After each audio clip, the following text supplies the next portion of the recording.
The diesel program started because of the economy in the mid-60s. We were building freeways all over Minnesota and all over the country with the Eisenhower freeway system.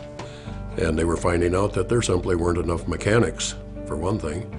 And as a result, Vern Mack started the diesel program. And so this class of 68 that we're talking about, they were the first group that we got directly from post-high, graduated from 12th grade, in other words, and we took them in the following fall.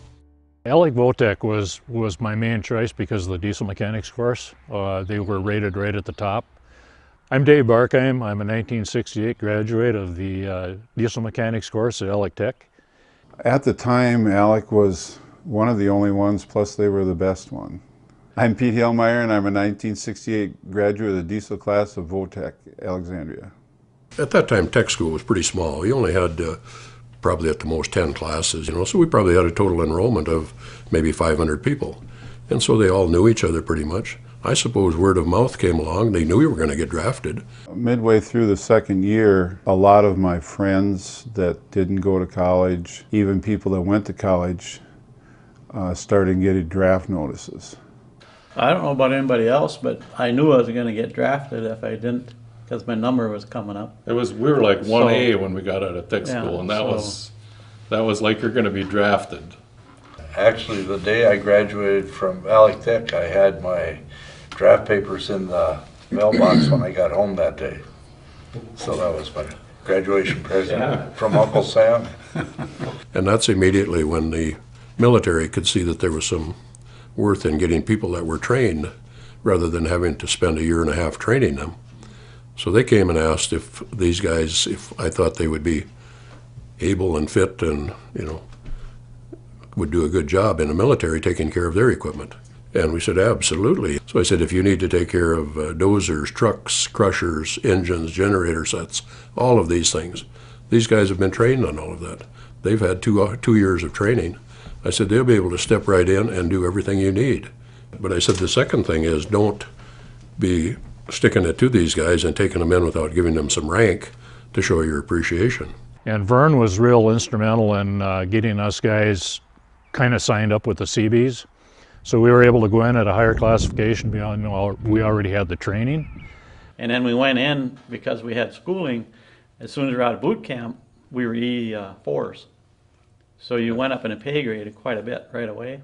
The only bad part, he said, I can remember, he said, you're going to get what you want, but the bad part is you're going to Vietnam, there's no question. You're guaranteed a year in Vietnam. Yeah. You're going to go. I think everybody was anxious.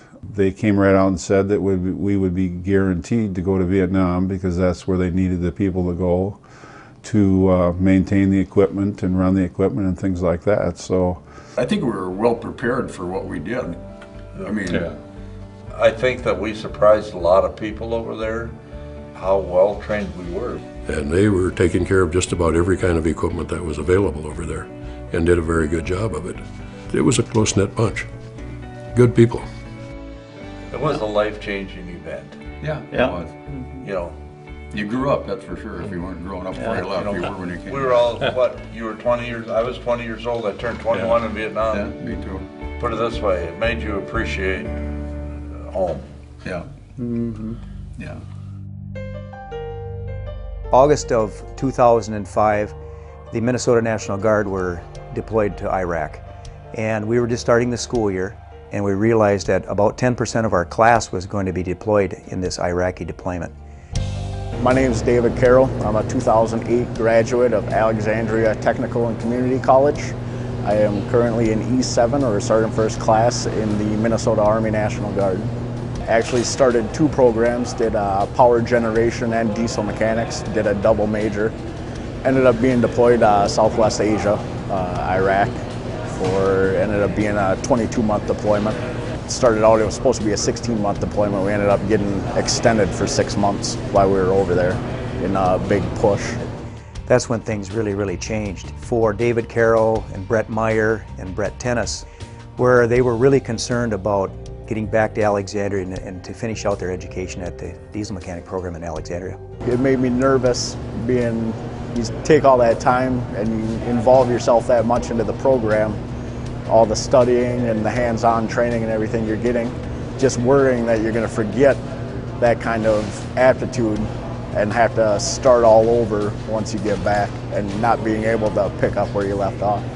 And he needed 2 internships. He needed a diesel mechanic internship and an electrical power generation internship. David contacted us to find out if while he was still stationed in Iraq, if he could do an electrical power generation internship alongside with his military commitment in Iraq. But the logistics on it could be really, really tricky. And we were able to pull it off. So I had my regular mission that I would do every day, and then when I would get done with that, we worked out something with some of the civilian contractors that were over there to assist me in my training to help me get my degree when I came back. It was tough, you know, and we didn't want to make sure that he didn't get too tired, and we wanted a successful outcome. So what I did was to try to keep him focused on the electrical power generation internship and kind of his mind still, you know, on his military commitment. I made him do a journal every day, of a journal entry of every experience that he did during the day during electrical power generation. And I think it was good therapy for him, and it was great therapy for me to read what he was doing over there halfway around the world. Being where we were at, generators were the main source of power, so being able to get the in life, this is the way it's got to be, otherwise nobody has power kind of training was, I think, more beneficial than anything.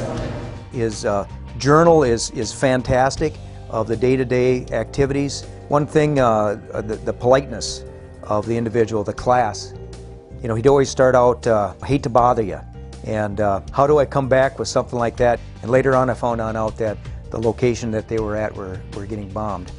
You know, there again, just making sure that the Iraqi people were able to have reliable electrical energy on a daily basis. In essence, it's what you sign up to do, and it's an honor to be able to do something of that nature or get the calling to do it. This is what we do. You know, we care about people, and we just make it work. We just get it done. I was looking for colleges, and then I heard about the military-friendly program here. I'm Bryce Poppy. I'm a student here at Alexandria Technical and Community College, and I am an infantryman in the Minnesota National Guard. It's been a very easy learning environment. The instructors are very helpful. The Veteran Services definitely has been a huge support. They help me with my GI Bill and most issues that I have. So, my dad and grandfather both graduated from the law enforcement program here. My dad in '91, my grandpa in 1968. I'm Riley Verbrugge. I'm a first-year law enforcement student at Alexandria Technical and Community College. I've been in security forces in the South Dakota Air National Guard for 3 years. My dad has been the sheriff for the last 10 years, and he sees people coming out, just seeing what type of quality candidates are coming out from different colleges, and by far Alec is the best.